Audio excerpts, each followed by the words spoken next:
तो आज का सेशन हम लोग स्टार्ट करते हैं। और पिछले लेक्चर में आप लोगों ने अगर देखा होगा तो हम लोग एक यूनिट लैटिस की बात कर रहे हैं, यूनिट सेल की बात कर रहे हैं, जो पूरा अगर हम लोग उसको रिपीट करते जाते हैं, अगर इस यूनिट सेल को हम लोग रिपीट करते जाते हैं तो वो एक क्रिस्टल लैटिस में कन्वर्ट हो जाता है। तो क्रिस्टल लैटिस का जो सबसे स्मॉलेस्ट पोर्शन है वो यूनिट सेल है।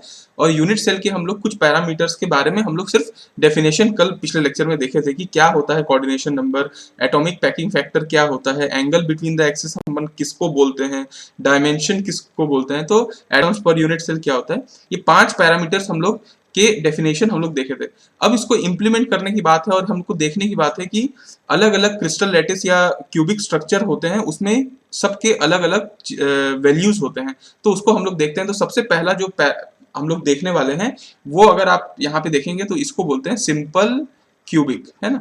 इस स्ट्रक्चर को सिंपल से बोला जाता है सिंपल क्यूबिक स्ट्रक्चर।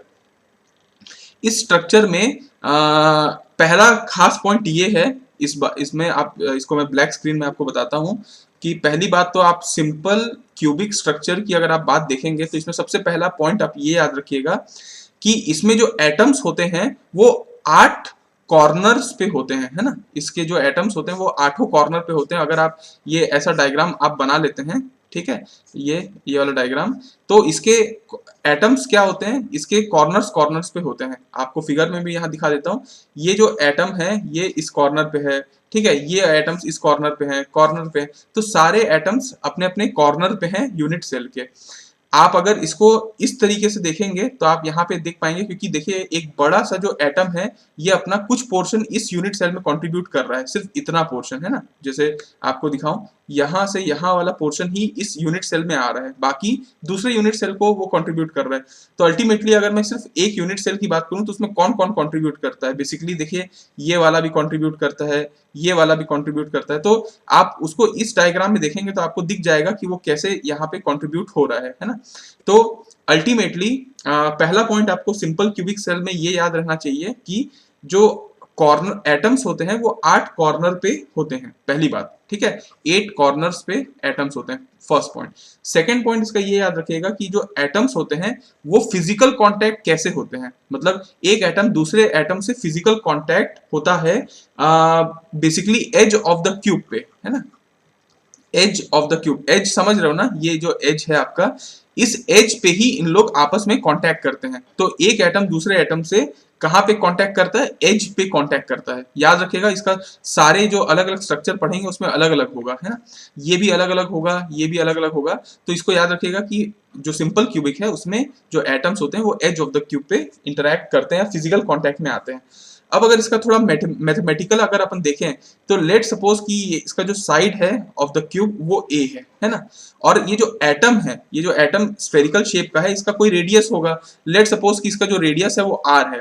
तो अगर आप यहां से देखेंगे तो ये वाला जो डिस्टेंस है वो आर कहलाएगा। अगर आप इस पॉइंट से देखेंगे तो ये डिस्टेंस आर कहलाएगा। तो क्या मैं इसको ऐसा बोल सकता हूं कि ए इज इक्वल टू 2r। तो जैसा आप लोगों ने कहा कि हाँ a is equal to 2r हम लोग बोल सकते हैं।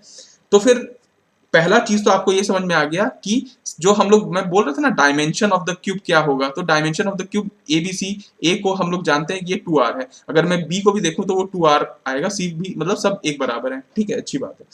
अब हम लोग इसमें कुछ पैरामीटर्स के बारे में देखते हैं, जैसे कि number of atoms per unit cell कितना होगा इसमें, कोई बता सकता है क्या। तो देखिए आप लोगों ने बहुत अलग अलग प्रकार के आंसर दिए, मैं बता रहा हूँ। Number of atoms per unit cell का मतलब ये है कि इस पूरे यूनिट सेल में, इस पूरे क्यूब में कितने एटम्स आ सकते हैं। आप अगर देखेंगे तो देखिए 8 जो एटम्स हैं वो कॉर्नर पे हैं।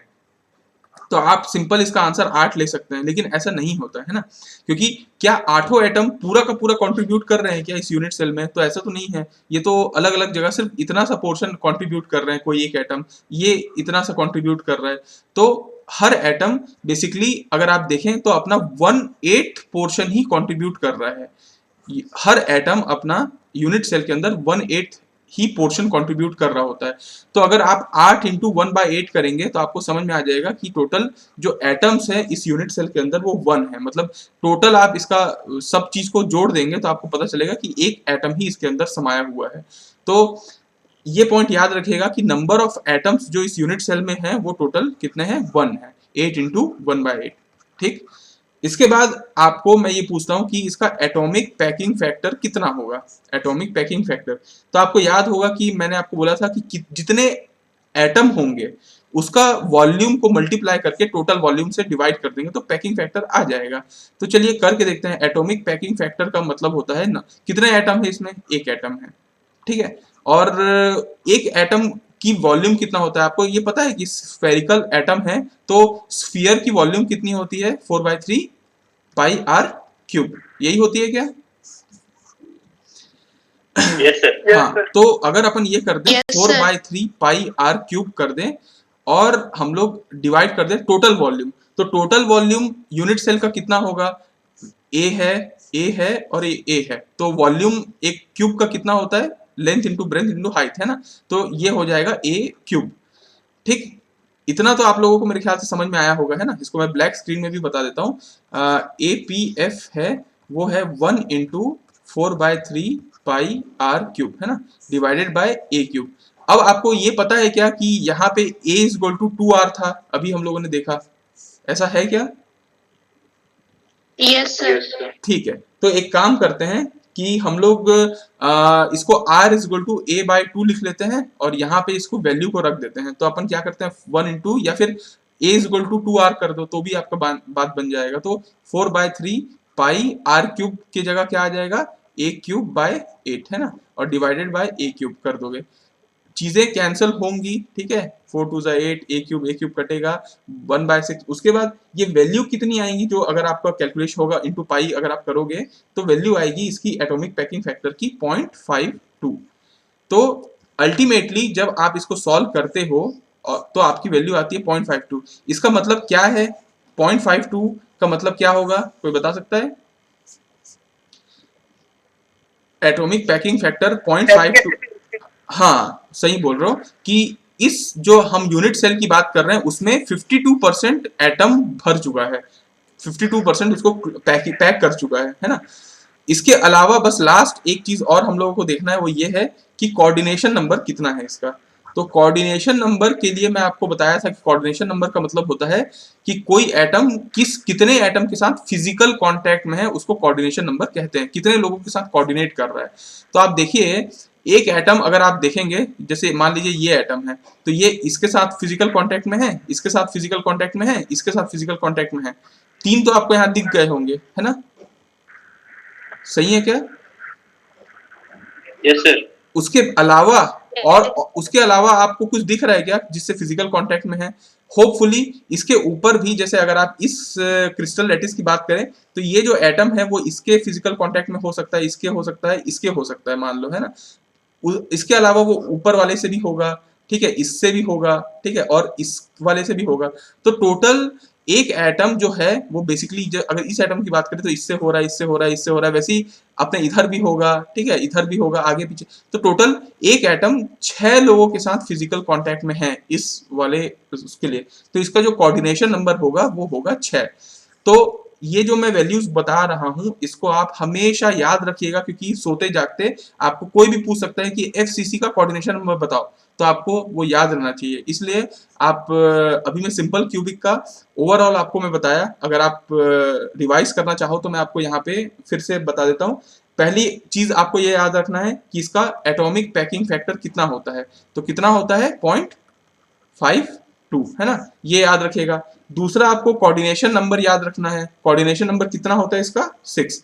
अब इसको रट्टा नहीं मारना है आपको, कभी भी मैं बोलूं तो याद रहना चाहिए, लेकिन अगर आपको याद नहीं आ रहा है तो आपको निकालना आना चाहिए ना। आप इजी है, सिंपल, आपको कोऑर्डिनेशन नंबर जानना है, पैकिंग फैक्टर के लिए आप फॉर्मूला कर लो कि कितने एटम है और कितना वो है, इसमें नंबर ऑफ एटम कितने हैं पर यूनिट सेल, तो टोटल 1 है। तो ये है टोटल आपका सिंपल क्यूबिक लैटिस।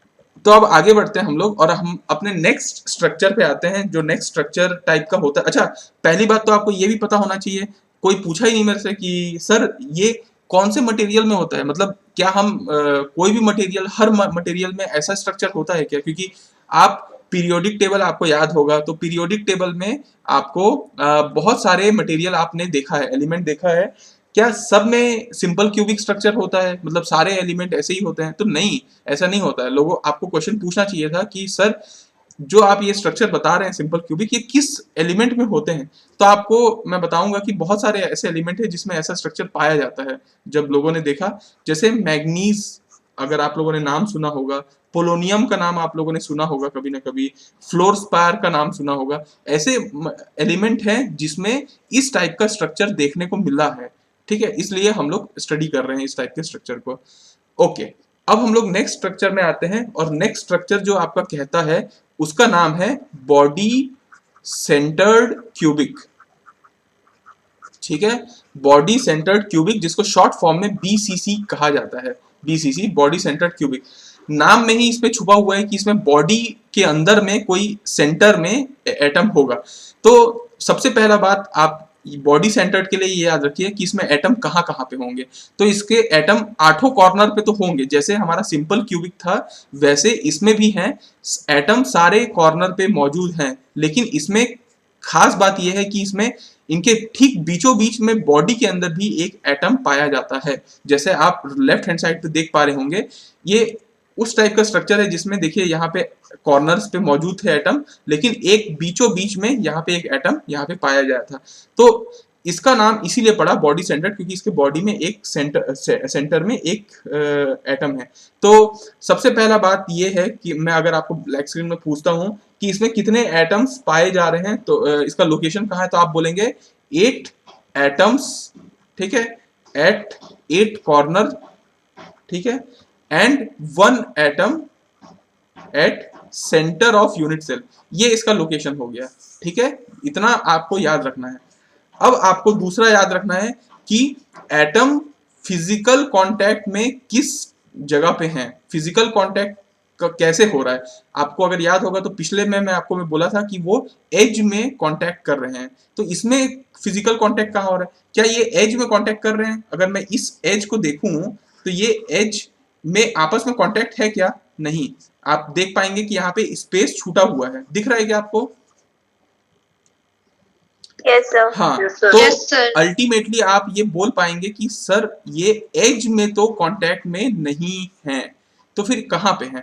आप ये देख पा रहे हैं क्या कि ये जो एटम है, ये बीच वाला एटम ये इससे कांटेक्ट में है, और ये आपका इस वाले एटम के साथ भी कांटेक्ट में होगा। ठीक है, अल्टीमेटली अगर आप देखें तो कहीं ना कहीं ये जो एटम है एक दूसरे के डायगोनल में कांटेक्ट में है, मतलब इसको हम बोल सकते हैं कि फिजिकल कांटेक्ट इनका बॉडी डायगोनल में हो रहा है।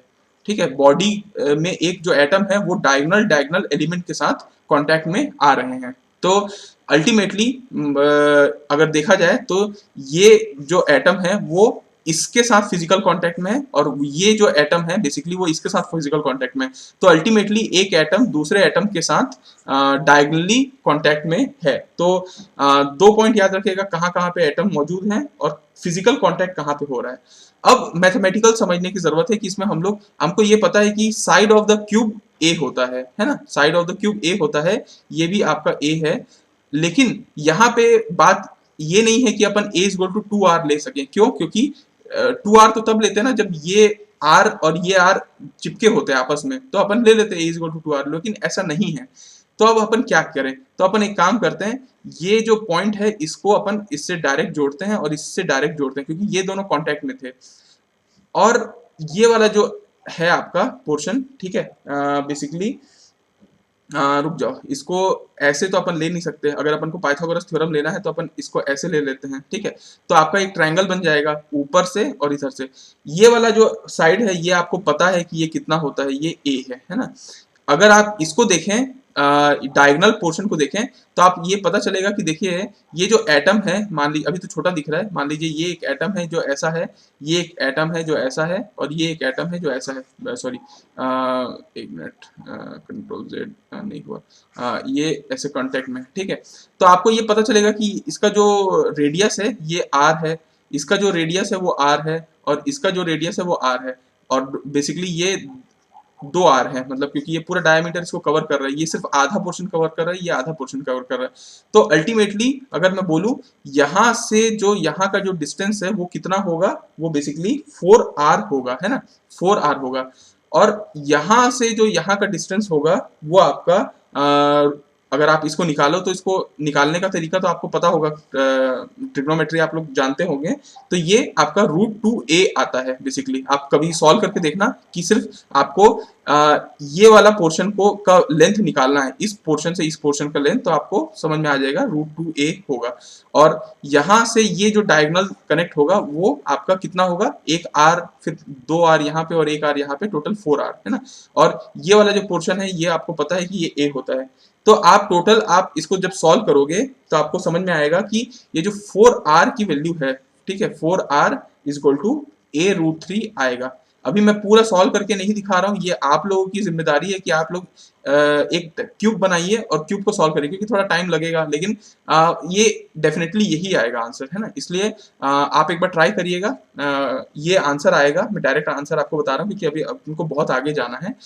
4r का ये जो डिस्टेंस है 4r is equal to a√3, ये इन दोनों का रिलेशन आएगा, जिससे आपको ये समझ में आ जाएगा कि जो r की वैल्यू है वो 0.43a के बराबर है। 0.43a मतलब इसी को आप अगर थोड़ा सा इसको इधर ले जाओगे और वैल्यू में लाओगे तो अल्टीमेटली देखो, मैं आपको बताना क्या चाह रहा हूँ। पहला बात बॉडी सेंटर्ड के लिए ये याद रखना कि एटम्स कहाँ पे होते हैं, 8 कॉर्नर और 1 एटम एट द सेंटर, है ना। दूसरा चीज आपको ये याद रखना चाहिए कि बॉडी डायगोनल में होते हैं कांटेक्ट में। तीसरा आपको रेडियस और साइड का रिलेशन याद होना चाहिए। तो इसमें रिलेशन सिंपल सा 4r is equal to a√3 आता है, जिससे r की वैल्यू 0.43a होती है। सिर्फ इतना याद रखिएगा, आपके लिए काम बन जाएगा। इसके बाद आपको कुछ नहीं करना है। आपको ये पूछेंगे कि बताइए number of atom per unit cell कितना होता है, तो आप क्या बोलेंगे, number of atom per unit cell. तो आप बोलेंगे कि देखिए सर 8 एटम है जो अपना 1/8 पोर्शन इसको कंट्रीब्यूट कर रहे हैं। तो आप ये बोल सकते हैं कि 8 इंटू 1/8 तो होंगे ही, ये तो होंगे, ठीक है। लेकिन एक एटम ऐसा है जो पूरा का पूरा अंदर में ही समाहित है, तो वो तो पूरा का पूरा कंट्रीब्यूट कर रहा होगा। तो अल्टीमेटली क्या हुआ, आंसर कितना आया, 2। तो टोटल जो एटम्स होंगे बीसीसी में पर यूनिट सेल वो होंगे आपके 2, ठीक है। और अगर आपका ये आ जाता है तो आपका एटॉमिक पैकिंग फैक्टर भी आपका निकल जाएगा। एटॉमिक पैकिंग फैक्टर आपका होता है कि कितने एटम्स हैं और उसकी क्या वॉल्यूम है डिवाइडेड बाय टोटल वॉल्यूम। तो इसमें 2 एटम्स हैं और हर एटम की वॉल्यूम कितनी है, 4/3 πr³ और टोटल वॉल्यूम कितना है, a³। अब आप इसमें जो हमारा रिलेशन आया था r is equal to 0.43a, ये आप इसमें रख दीजिए, आपकी वैल्यू को कहीं पे भी आप रख दीजिए और आप इसकी एटॉमिक पैकिंग फैक्टर निकाल लीजिए, जो कि फाइनल वैल्यू आएगा 0.68। इसका मतलब ये है कि देखिए F जो आपका सिंपल क्यूबिक था उसमें 52% एटॉमिक पैकिंग फैक्टर था और इसमें 68%, लगभग 70% के बराबर है। आप समझ पा रहे हैं कि घनत्व कितना होगा, कितना डेंस मटेरियल होगा, क्योंकि पैकिंग फैक्टर जितना ज्यादा होगा उतना ही वो रिजिड होगा, सॉलिड के फॉर्म पे जाएगा, है ना। तो ये है। तीसरा चीज आपको ये याद रखना चाहिए कि कोऑर्डिनेशन नंबर कितना होता है। तो कोऑर्डिनेशन नंबर के लिए आपको ये याद रखना चाहिए कि भैया कितने लोगों के साथ फिजिकल कांटेक्ट में है। तो आप इसमें इधर उधर को देखने की जरूरत नहीं है, आप सिंपल एक अंदर का जो एटम है उसको देख लीजिए। ये जो एटम है ये कितने लोगों के साथ फिजिकल कांटेक्ट में है, तो ये बिल्कुल 8 लोगों के साथ कांटेक्ट में है जो उसके पास में चिपके हुए हैं। हर किसी के साथ वो फिजिकली कांटेक्ट में, मतलब ये वाला जो एटम है ये पूरे 8 के साथ जुड़ा हुआ है, फिजिकल कांटेक्ट में है।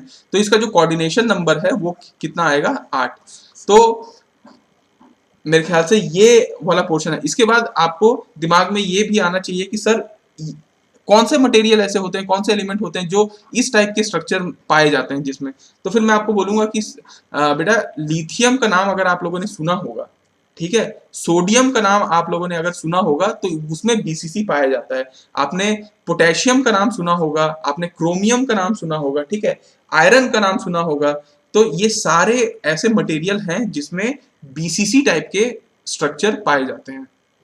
आगे बढ़ते हैं और हम लोग नेक्स्ट स्ट्रक्चर देखते हैं। नेक्स्ट स्ट्रक्चर जो है, जो थर्ड है और बहुत इंपॉर्टेंट है, इसका नाम है आपका फेस सेंटर्ड क्यूबिक, ठीक है, जिसका शॉर्ट फॉर्म होता है FCC, है ना, फेस सेंटर्ड क्यूबिक। तो फेस देखिए, पहले तो आपको नाम से समझ में आ जाना चाहिए कि फेस सेंटर्ड है, ठीक है। और तो कहाँ पे होगा, मतलब इसका जो एटम होगा, इसमें आप देखिएगा सबसे पहली बात तो आप ये याद रखिएगा कि इसमें जो एटम है वो आठों कॉर्नर पे मौजूद तो होंगे ही होंगे, लेकिन इसके में फेसेस में भी होंगे। आप समझते हैं फेस का मतलब, जो आप पासा फेंकते होंगे तो उसमें फेस में 1 2 लिखा रहता है, तो वो फेसेस में भी इसमें एटम्स मौजूद होंगे। इसका मैं आपको फोटो दिखाता हूं। जैसा आप देख पा रहे हैं कि इसमें कॉर्नर्स पे तो मौजूद है, लेकिन ये जो फेस है ना, ये फेस में भी एक एटम मौजूद है। यहाँ ऊपर देखिए, ये फेस में भी मौजूद है, ठीक है। तो और आप इधर भी देख पा रहे होंगे, तो इधर उतना अच्छे से समझ में नहीं आएगा जितना लेफ्ट हैंड साइड वाले डायग्राम में समझ में आ रहा है कि फेस में कैसे मौजूद है। तो अब आपको कुछ पैरामीटर्स में ध्यान देना है। सबसे पहला चीज आपको क्या देखना है कि इसमें एटम्स कहाँ कहाँ पे मौजूद हैं। तो आप इसको बिल्कुल शब्दों में लिख सकते हैं कि इसमें पहली बात तो 8 एटम होंगे जो 8 कॉर्नर पे मौजूद हैं, ठीक है। और एक क्यूब में कितने फेस होते हैं, तो 6 फेस होते हैं बेसिकली, है ना। तो 6 फेस में 6 एटम मौजूद हैं, ठीक है। तो टोटल कितने एटम्स मौजूद हैं इसमें, अगर आप देखोगे तो 8 + 6 14, लेकिन एटम्स पर यूनिट सेल ये नहीं है ना, वो अपन कैलकुलेट करते हैं, लेकिन इनका लोकेशन आपको पता चल गया। 8 एटम 8 कॉर्नर पे है, 6 एटम 6 फेसेस पे है, अच्छी बात है। अब आगे आते हैं, दूसरा पॉइंट हमको जो याद रखना है वो ये है कि फिजिकल कांटेक्ट कहाँ पे हो रहे हैं। तो आप देख पा रहे हैं क्या, इधर जो फिजिकल आपका कांटेक्ट है वो कैसे हो रहा है। एक जो फेस सेंटर्ड एटम है वो इसके साथ कांटेक्ट में आ रहा है, ठीक है। वो आपका इसके साथ कांटेक्ट में आ रहा है, इसके साथ कांटेक्ट में आ रहा है, इसके साथ कांटेक्ट में आ रहा है। तो आप इसमें ये बोल सकते हैं कि इसमें जो फिजिकल कांटेक्ट में जब एटम आते हैं तो वो फेस डायगोनल में आते हैं।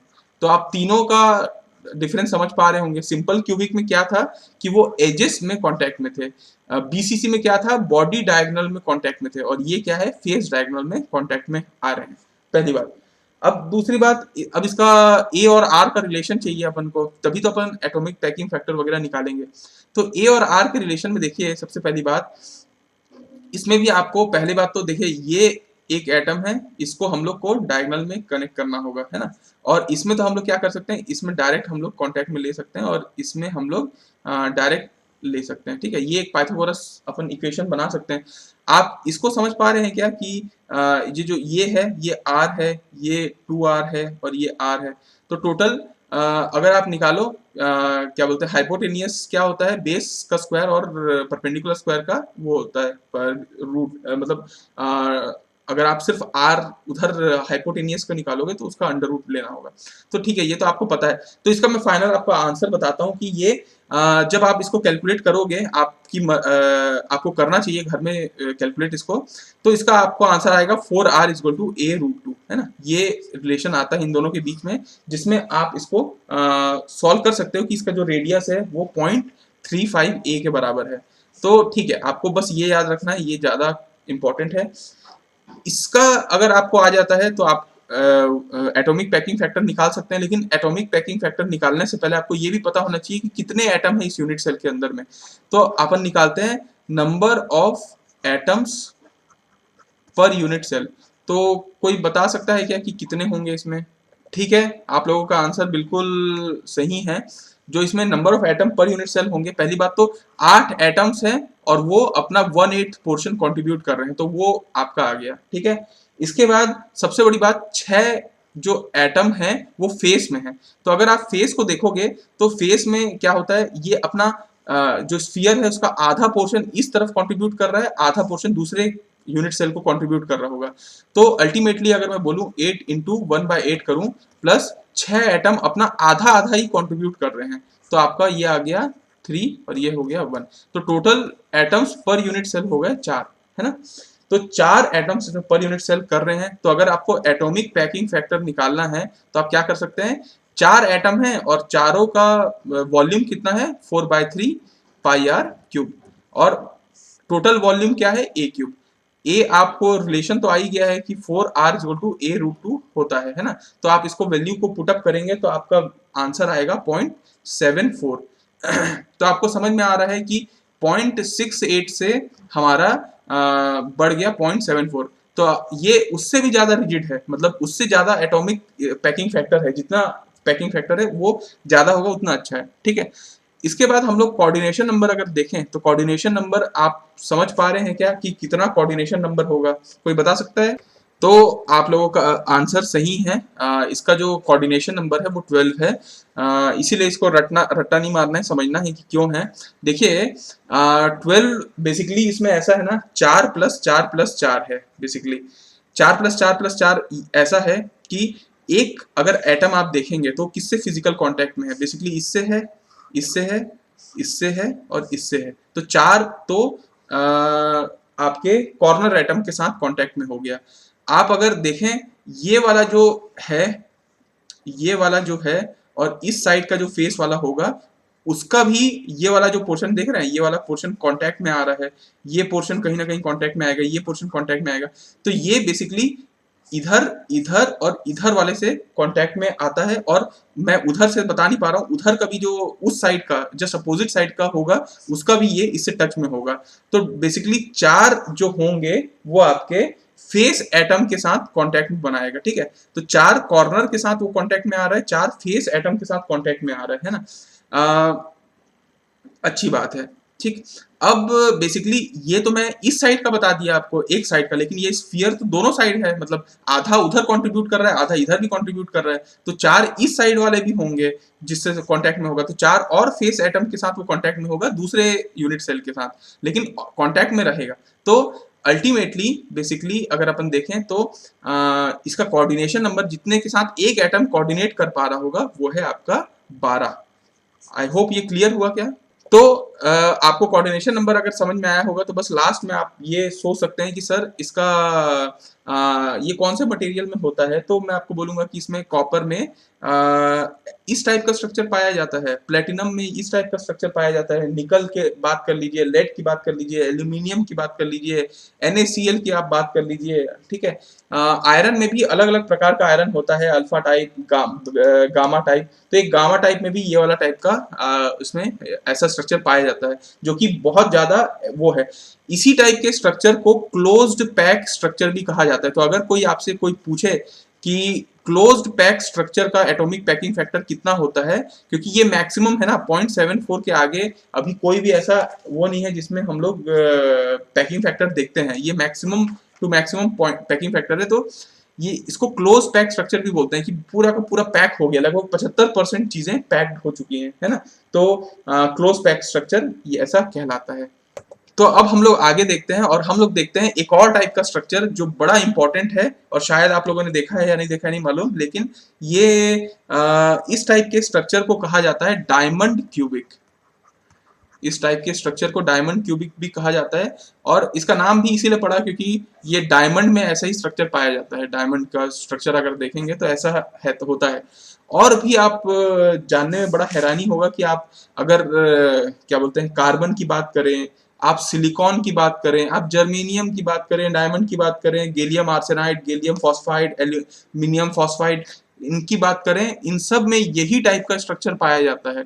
और ये बड़ा खतरनाक है, इसलिए ये most of the competitive exam में ये क्वेश्चन पूछे ही जाते हैं। इसका एक और नाम है वो मैं अभी आपको बताऊंगा, जिस नाम से ही ये बड़ा फेमस और क्वेश्चन में पूछा जाता है, ठीक है। तो देखिए पहली बात तो आपको ये ध्यान रखना है कि इसमें कितने एटम्स है और कहाँ कहाँ पे मौजूद है। पहली बात तो आपको इसको ये देखना है कि ये ना एक कॉम्बिनेशन है, आप बोल सकते हैं FCC का प्लस BCC का, है ना। FCC और BCC का ये कॉम्बिनेशन स्ट्रक्चर है। कैसे, मैं आपको बताता हूँ। इसमें टोटल 18 एटम्स है मौजूद। अभी तक आप लोगों ने देखा था फेस सेंटर्ड में 8 कॉर्नर पे थे, 6 फेस सेंटर में थे, तो 8 + 6 14 ही थे। लेकिन यहाँ पे 18 एटम्स का कंट्रीब्यूशन होगा, लेकिन total number of atom per unit cell कम भी हो सकते हैं, बट 18 एटम कंट्रीब्यूट कहीं ना कहीं इसमें कर रहे होते हैं। कैसे? पहली बात तो इसमें यह है कि 8 एटम्स 8 कॉर्नर पे मौजूद हैं। अगर आप देखेंगे तो ये एटम्स, ये एटम, ये एटम सब कॉर्नर पे मौजूद हैं। तो पहला तो आपको ये याद रखना है कि 8 एटम्स 8 कॉर्नर पे हैं, जो कि अभी तक हम लोगों ने सारे स्ट्रक्चर में ये देखे हैं। Simple, cubic, body centred, face centred, सब में 8 सेंटर 8 कॉर्नर पे थे। दूसरी बात आपको ये याद रखना है कि इसमें फेस में भी 6 एटम हैं, जैसा कि FCC में होता था। फेस में इसके अगर आप फेस में देखेंगे तो देखिए ये एक फेस है, इसमें यहाँ पे है। ये देखिए यहाँ पे एक फेस में अगर आप एटम देख पाए, यहाँ पे एक फेस में देख पाए, यहाँ पे एक फेस, तो 6 एटम्स 6 कॉर्नर फेस में मौजूद हैं इसमें, ठीक है। तो ये आपको याद रखना है। इसमें अच्छी बात यह है कि इसमें बॉडी सेंटर्ड में भी है, मतलब बॉडी के अंदर भी 4 एटम है। याद है बॉडी सेंटर्ड में हम लोग देखे थे सिर्फ एक एटम मौजूद हुआ करता था, लेकिन इसमें अगर आप देखेंगे तो बॉडी के अंदर भी इसमें एटम्स आपको मिल जाएंगे, जबकि आपको यहाँ पे दिख रहे होंगे। एक बॉडी सेंटर्ड पे है, दूसरा बॉडी के अंदर में है, तीसरा बॉडी के अंदर में, चौथा बॉडी के अंदर में।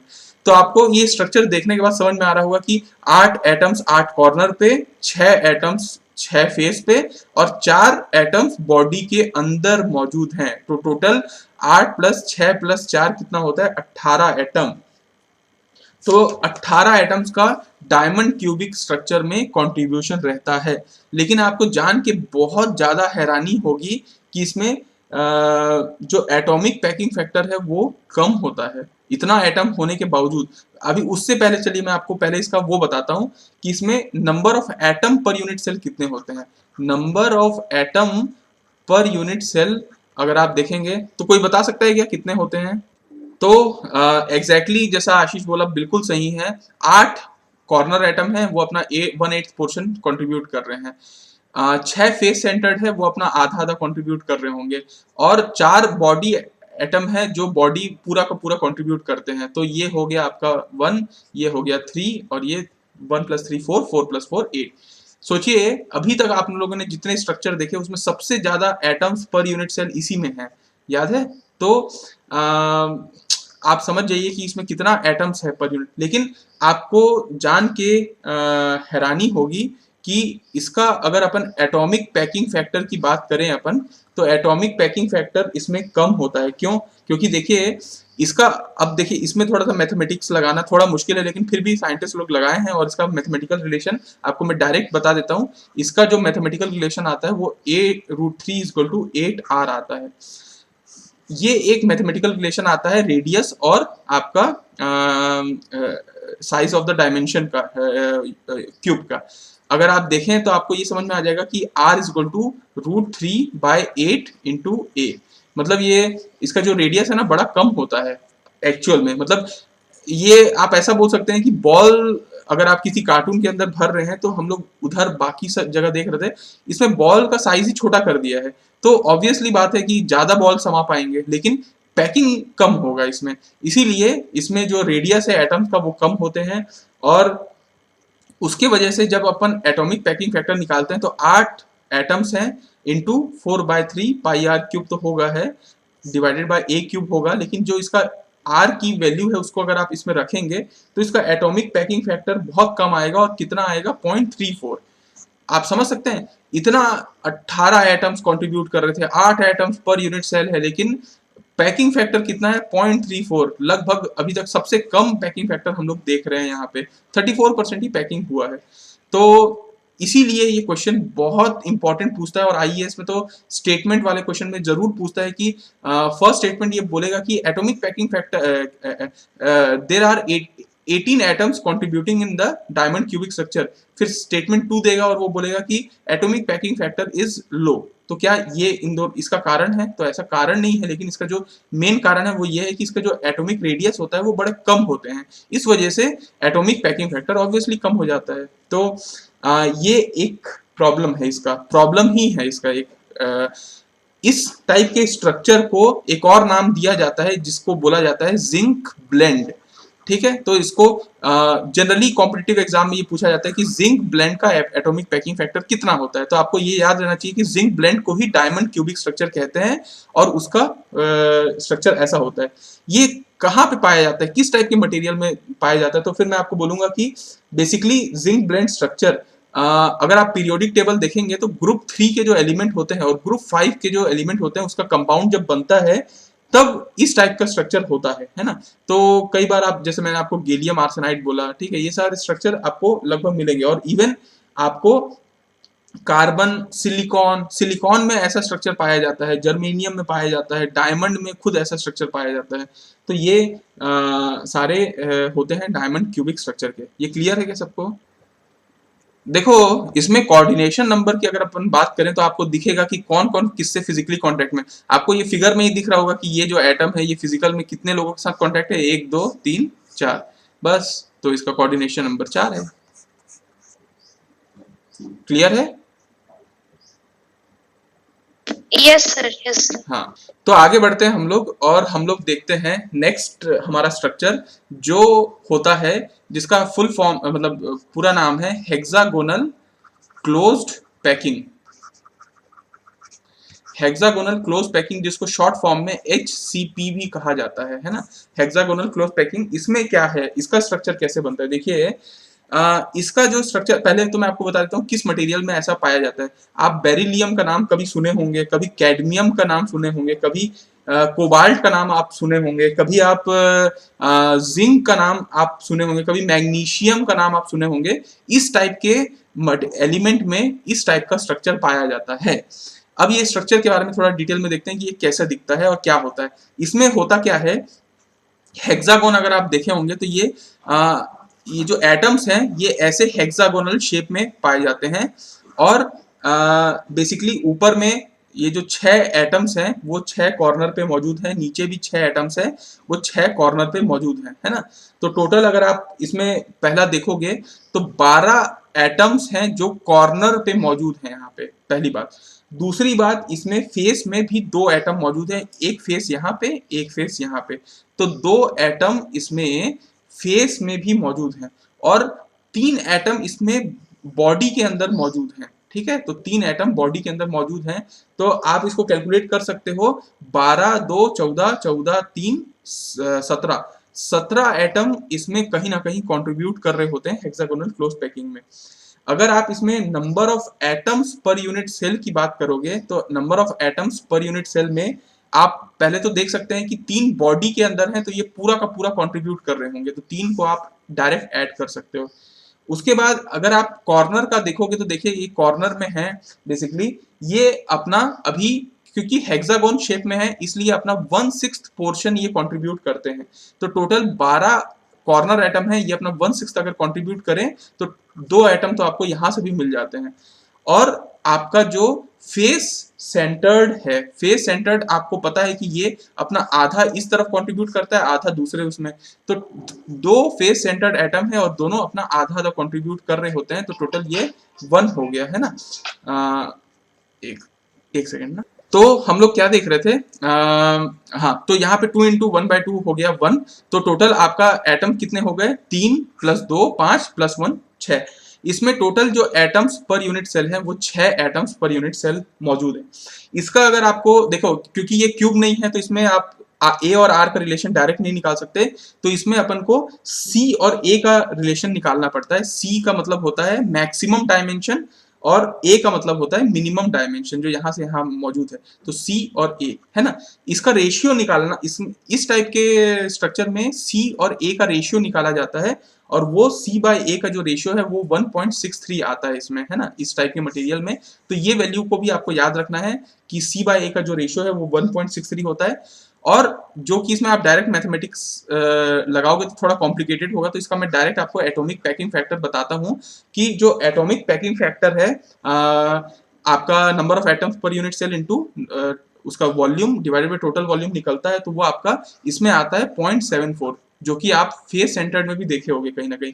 तो इसका भी 74% एटॉमिक पैकिंग फैक्टर होता है, जो कि एक क्लोज्ड पैक स्ट्रक्चर होता है। तो अगर आपको कोई पूछे कि क्लोज पैक स्ट्रक्चर किसको किसको बोलते हैं, तो आप बिल्कुल बेधड़क बोल सकते हो कि फेस सेंटर्ड क्यूबिक प्लस आप SCP को भी बोल सकते हो कि ये भी एक क्लोज पैक स्ट्रक्चर होता है, क्योंकि बहुत ज्यादा आपका एटॉमिक पैकिंग फैक्टर होता है ना।